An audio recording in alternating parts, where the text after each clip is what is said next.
बिस्मिल्लाहिर्रहमानिर्रहीम। अस्सलाम वालेकुम स्टूडेंट्स। आज हम एबीजीज इंटरप्रिटेशन डिस्कस करने जा रहे हैं। स्टूडेंट्स, सबसे पहले आप सबको रिक्वेस्ट है कि मेरा चैनल सीक्रेट स्टार केम्यू को सब्सक्राइब करें, बेल आइकन को प्रेस करें और अपने कोलीग्स फ्रेंड्स के साथ इस लिंक्स को ज़रूर से शेयर करें ताकि सबको फ़ायदा हो। Thank you so much. Student, सबसे पहले हमने ये जानना है कि व्हाट इज एबीजीज। एबीजीज है क्या चीज़? ABGs stand for arterial blood gases. Okay, artery में हमारे पास जो गेसेस होते हैं ना, तो इसको एबीजीज कहते हैं। और ये हम जो है जब इन चीज़ों को हम फाइंड करते हैं, पीएच को फाइंड करते हैं, बाइकार्बोनेट को फाइंड करते हैं, या अगर हम कार्बन डाइऑक्साइड या ऑक्सीजन को फाइंड करते हैं, तो इसके लिए हमने आर्टरी से ही ब्लड लेनी है। ओके, और ये हॉस्पिटल क्लिनिकल के लिहाज से बहुत ज़्यादा इम्पोर्टेंट है। और फिर इसके अपना एक मेथड है टेक टॉक। इसमें हमने फिर जानना है कि ये एसिडिक है, बेसिक है, अल्कलाइन है। ओके, ये ब्लड, या इसके अलावा अगर हम देखें कंपेंसेटरी है, पार्शली कंपेंसेटरी है, नॉन अनकंपेंसेटरी है। तो इस तरह इन चीज़ों को हमने जो है डिस्कस करनी है इस लेक्चर में जल्दी जल्दी। Okay, what is arterial blood gases? लिखा है, an arterial blood gas is a laboratory test to monitor the patient acid base balance. ये हमारे पास क्या है? आर्टीरियल ब्लड गेस हमारे पास, एबीजीज हमारे पास एक लेबोरेटरी टेस्ट है। इसके अलावा हम जो HIV के लिए करते हैं, HCV के लिए करते हैं, HBS के लिए करते हैं, LFTs करते हैं, RFTs करते हैं, ये मुख्तलिफ़ किस्म के डायग्नोस्टिक टेस्ट जो हम करते हैं। तो इसी तरह ABGs वाला भी एक टेस्ट है हमारे पास। ओके, इसमें हम क्या करते हैं? To monitor the patient acid base balance. Patient की ब्लड के एसिड और बेस बैलेंस हम जो है मॉनिटर करते हैं इसके ज़रिए, कि हम देखते हैं कि ये ब्लड pH जो है कम है या ज़्यादा है। It is used to determine the extent of the compensation by the buffer system and includes the measurement of the acidity, level of oxygen and carbon dioxide in arterial blood। जिस तरह मैंने कहा कि हम ब्लड की compensation देखते हैं buffer system के, इसमें हमारे पास एसिडिटी है कि पीएच कम है, अगर पीएच कम है तो एसिडिक है, पीएच ज़्यादा है तो बेसिक है। लेवल ऑफ ऑक्सीजन हम देखते हैं कि लेवल ऑफ ऑक्सीजन कितना है, और कार्बन डाइऑक्साइड आर्टीरियल ब्लड में हम देखते हैं कि ज़्यादा है या कम है। Okay, unlike other blood sample obtained through a when, और इसके अलावा मुख्तलिफ किस्म के ब्लड सैंपल्स हम वेन से लेते हैं। A blood sample from an arterial blood gas is taken from an artery. और आर्टीरियल ब्लड गेसेस के लिए जो हम सैंपल लेते हैं तो वो हम आर्टरी से ही लेते हैं। इसके अलावा जितनी भी टेस्ट है इसके लिए हम वेन से लेते हैं। Okay students, two types of vessels है ना हमारे बॉडी में, वेन है और आर्टरी है। आर्टरी में ऑक्सीजनेटेड ब्लड, वेन में डीऑक्सीजनेटेड ब्लड। और इसके लिए हम क्यों ऑक्सीजनेटेड ब्लड जो है लेते हैं? इसलिए लेते हैं कि ऑक्सीजनेटेड ब्लड में क्या होता है? ऑक्सीजन होता है ना, तो इसमें हम ऑक्सीजन, एसिडिटी और ये सब चीज़ें जो है हम इसमें देखते हैं। ओके, इसके बाद हमारे पास है कंपोनेंट्स ऑफ एबीजीज। एबीजीज के अपने कंपोनेंट्स हैं, जिस तरह मैंने कहा कि इसमें हमारे पास क्या है, 6 कंपोनेंट्स है आर्टीरियल ब्लड गेसेस की। तो इसमें सबसे पहले हमारे पास जो है वो पीएच है। Okay, pH power of hydrogen. अगर पीएच कम है तो इसका मतलब है एसिडिटी है, एसिडिक है। ओके, अगर पीएच ज़्यादा है तो इसका मतलब है बेसिक है blood. Okay, the pH is the concentration of hydrogen ion. ये हाइड्रोजन आयन की कंसंट्रेशन है। अगर पीएच कम है तो इसका मतलब है हाइड्रोजन आयन कम है। तो अगर हाइड्रोजन आयन कम है ब्लड में तो इसका मतलब है ये ब्लड जो है एसिडिक है। Okay, and determine the acidity और alkalinity of the body fluids. Body fluids की एसिडिटी और बेसिडिटी या अल्कलिनिटी जो है डिटरमाइन करते हैं। A pH of 7.35 indicates acidosis and a pH greater than 7.45 indicates alkalosis। Student याद रखना, इसका जो रेंज है ना pH के लिए वो 7.35 से लेके 7.45 तक है, ये नॉर्मल रेंज है। ओके, अगर pH 3.7 है, 7.35 है, तो हम कह सकते हैं कि ब्लड जो है एसिडोसिस पे है। अगर 7.45 से इंक्रीज है तो इसका मतलब है ये अल्कलोसिस है। ओके, 7.35 से कम है ब्लड पीएच तो इसका मतलब है ये एसिडोसिस है ब्लड। और अगर 7.45 से इंक्रीज है तो इसका मतलब है ये अल्कलोसिस है। Okay, normal ABGs level for pH is 7.35 to 7.45। Student ये याद रखना इंस्टीट्यूट पॉइंट ऑफ व्यू से। ओके, तो ये फर्स्ट पार्ट हमने जो है फर्स्ट कंपोनेंट डिस्कस किया एबीजीज के लिहाज से। ओके, नंबर सेकंड हमारे पास है partial pressure of carbon dioxide. Okay, PA mean partial pressure of carbon dioxide mean artery में कितना कार्बन डाइऑक्साइड है। ओके, और इसका कम लेवल, ज़्यादा लेवल, और इसका जो है हमारे पास नॉर्मल लेवल कितना है। तो स्टूडेंट्स इसको देखना है।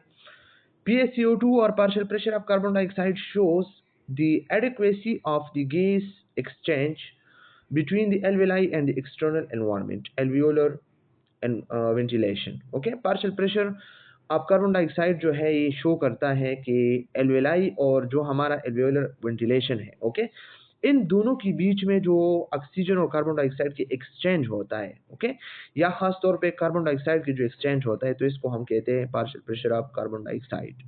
Carbon dioxide can not escape when there is damage in the alveoli. अगर एल्वेलाई में कोई डैमेज है तो कार्बन डाइऑक्साइड एक्सचेंज नहीं होगा, ये याद रखना। Excess CO2 combined with water to form carbonic acid H2CO3 causing an acidotic state। और स्टूडेंट याद रखना, अगर CO2 लेवल हमारे बॉडी में ज़्यादा है तो ये वाटर के साथ रिएक्ट करके कार्बोनिक एसिड को बना के फिर हमारे ब्लड को जो है एसिडिक स्टेट में जो है या एसिडोटिक, या हमारे ब्लड की जो एसिडिटी है ना वो इंक्रीज होता है इसकी वजह से। When there is hypoventilation in the alveolar level, अगर alveolar level पे hypoventilation है, बंदा सही से सांस नहीं ले पा सकता। फॉर एग्जाम्पल इन COPD, ये जो COPD है ना, या तो इसमें क्या होता है, the partial pressure of carbon dioxide is elevated. तो इसमें partial pressure of carbon dioxide जो है वो एलिवेट होता है, इंक्रीज होता है, और इस वजह से एंड रेस्पिरेटरी एसिडोसिस रिजल्ट्स, और इस वजह से रेस्पिरेटरी एसिडोसिस होता है। Okay, on the other hand when there is alveolar hyperventilation, अगर आप एल्वेओलर हाइपरवेंटिलेशन है, हम सांस ज़्यादा जो है लेते हैं, तो हाइपरवेंटिलेशन के रिजल्ट में क्या होगा, the partial pressure of carbon dioxide is decreased causing respiratory alkalosis. तो इस वजह से अगर सांस हम ज़्यादा लेते हैं तो इस वजह से कार्बन डाइऑक्साइड लेवल कम होगा।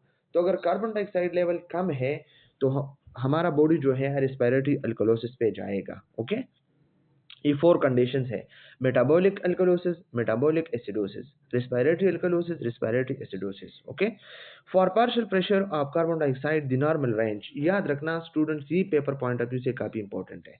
Normal range partial pressure of carbon dioxide के लिए कितना है, तो ये 35 टू 45 mm ऑफ Hg है। ओके, ये रेस्पिरेटरी डिटर्मिनेंट है। इससे पहले हमने पीएच को डिस्कस किया, अब हमने partial pressure of carbon dioxide को डिस्कस किया।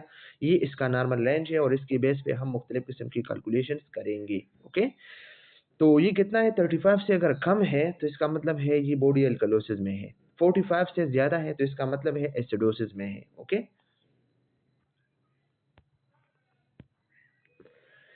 अब हम डिस्कस करते हैं partial pressure of oxygen. Partial pressure of oxygen, or PaO2 indicates the amount of oxygen available to bind with hemoglobin। कितना ऑक्सीजन हमारे पास जो है अवेलेबल है जो हेमोग्लोबिन के साथ बाइंड हो कि वो हमारे सेल टिश्यू में जाए, तो इसको कहते हैं partial pressure of oxygen. Okay, the pH plays a role in combining power of oxygen with haemoglobin. Haemoglobin के साथ जितना ऑक्सीजन जो है अटैच होता है तो इतना ज़्यादा हमारे ब्लड सेल बॉडी सेल्स में जाएगा। Okay, a low pH mean there is less oxygen in the haemoglobin. अगर पीच लो है तो इसका मतलब है ऑक्सीजन जो है हीमोग्लोबिन के साथ बहुत कम अटैच हुआ है, तो हमारे बॉडी सेल्स को जो है नहीं जाएगा। Okay, for partial pressure of oxygen the normal range is 75 to 100 mm of Hg। हमारे पास normal range paper point of view से स्टूडेंट आप लोगों ने याद रखनी है कि 75 टू 100 mm ऑफ Hg हमारे पास ऑक्सीजन का है। ओके, और कार्बन डाइऑक्साइड का कितना है, 35 टू 45 है। ओके, सैचुरेशन ऑफ ऑक्सीजन, ये ऑक्सीजन सैचुरेशन अलग चीज़ है और पार्शियल प्रेशर अलग चीज़ है। ओके, ऑक्सीजन सैचुरेशन जो हम पल्स ऑक्सीमीटर पे जो है मेजर करते हैं फिंगर या नोज या लोब की वजह से, ओके, के थ्रू SO2 और ऑक्सीजन सैचुरेशन ऑक्सीजन में ब्लड में ऑक्सीजन सेचुरेशन कितना है? Okay, measured in percentage is the amount of oxygen in the blood that combines with haemoglobin. Blood में हमारे पास ऑक्सीजन लेवल कितना है? ओके, जो हीमोग्लोबिन के साथ कंबाइन होके हमारे टिश्यू पे जाएगा। It can be measured indirectly bye calculating the PaO2 and pH और measured डायरेक्टली बाय कोऑक्सीमेट्री। ये इनडायरेक्टली हम जो है कैलकुलेट कर सकते हैं पार्शियल प्रेशर ऑफ ऑक्सीजन या pH के वजह से। ओके, लेकिन ये भी अच्छा तरीका नहीं है। जो हम अच्छे तरीके से फाइंड कर सकते हैं तो हमारे पास कोऑक्सीमीटर है, जो पल्स ऑक्सीमीटर है, इसके ज़रिए हम कोऑक्सीमीटर के ज़रिए हम इसको मेजर कर सकते हैं। ओके, ऑक्सीजन सेचुरेशन जो है नॉर्मल रेंज कितना है? 94 टू 100। ओके, 94 टू 100 जो है ये नॉर्मल है। अगर 94 से कम है तो फिर हमने जो है बंदा जो है वेंटिलेटर पे जो है लगाना है। अगर 85 से जो है कम है। ओके, 94 टू 100 जो है हमारे पास क्या है? ये नॉर्मल है। इसके बाद बाइकार्बोनेट है। ओके, तो बाइकार्बोनेट भी काफ़ी इंपॉर्टेंट है, इसको जो है डिस्कस करते हैं। बाइकार्बोनेट HCO3 और bicarbonate ion is an alkaline substance. ये हमारे पास एक अल्कलाइन सब्सटेंस है that comprises over half of the total buffer base in the blood। हमारे ब्लड का जो टोटल बफर बेस है, ओके, तो हाफ से ज़्यादा जो है ये काम करता है इसमें। Defects of bicarbonate and other basis indicate metabolic acidosis. अगर बाइकार्बोनेट या अदर जो बेसिस है हमारे पास ये कम हुई, इसमें डिफेक्ट आया, तो इसका मतलब है कि आपका बॉडी जो है मेटाबॉलिक एसिडोसिस पे जा सकता है। Alternatively when there is an increase in bicarbonate presents, अगर बाइकार्बोनेट लेवल ज़्यादा हुआ देन मेटाबॉलिक अल्कलोसिस रिजल्ट्स, तो मेटाबॉलिक अल्कलोसिस होगा। ओके स्टूडेंट्स, इसको हम डिस्कस करते हैं one by one. BE base excess, BE mean base excess. अगर आपकी बॉडी में बेस एक्सेस हुआ, बेस ज़्यादा हुआ, तो क्या हो सकते हैं? BE base excess or BE value is routinely checked with HCO3 value. Base excess का वैल्यू जो है हम रूटीनली जो है चेक कर सकते हैं HCO3 वैल्यू के लिहाज से। Okay, A base excess of less than -2 is acidosis। अगर -2 से बेस लेवल कम है, बेस एक्सेस कम है, लेस है, तो बंदा जो है एसिडोसिस पे है, ये देख सकते हैं। एंड ग्रेटर देन +2, अगर +2 से ग्रेटर है, ज़्यादा है, तो हम कह सकते हैं कि ये अल्कलोसिस पे है। Base excess the normal range is -2 +2, -2 to +2 m mol per litre. Okay, ये वैल्यूज जो है नॉर्मल आप लोगों ने याद रखनी है स्टूडेंट्स। ओके, इसके अलावा हमारे पास ये सब जो है नॉर्मल है, तो आप देख सकते हैं पीएच के लिए जो है नॉर्मल 7.35 टू 7.45 ये नॉर्मल है। और partial pressure of carbon dioxide के लिए नॉर्मल 35 टू 45 mmHg है, ये रिस्पायरेटरी डिटर्मिनेंट है। और पार्शियल प्रेशर ऑफ ऑक्सीजन जो है हमारे पास 75 टू 100 mmHg है। और बाइकार्बोनेट के लिए हमारा नॉर्मल रेंज कितना है? 22 टू 26 है। ओके, मेटाबॉलिक डिटर्मिनेंट है। ऑक्सीजन सेचुरेशन के लिए हमारे पास नॉर्मल रेंज 94 टू 100 है। और बेस एक्सेस नॉर्मल रेंज हमारे पास कितना है? ये -2 to +2 m mol per litre है। ओके स्टूडेंट्स, तो ये चीज़ें आप लोगों ने जो है पेपर पॉइंट ऑफ व्यू से याद रखनी है। और अब इंशाल्लाह हम इंटरप्रिटेशन करते हैं कि आर्टीरियल ब्लड गेसेस के जो इम्बैलेंसेस इसके किस तरह हम इंटरप्रिटेशन कर सकते हैं। इसके हमारे पास 3 स्टेप्स है, वन बाय वन इसको हम डिस्कस करते हैं। ओके स्टूडेंट्स, ये वाले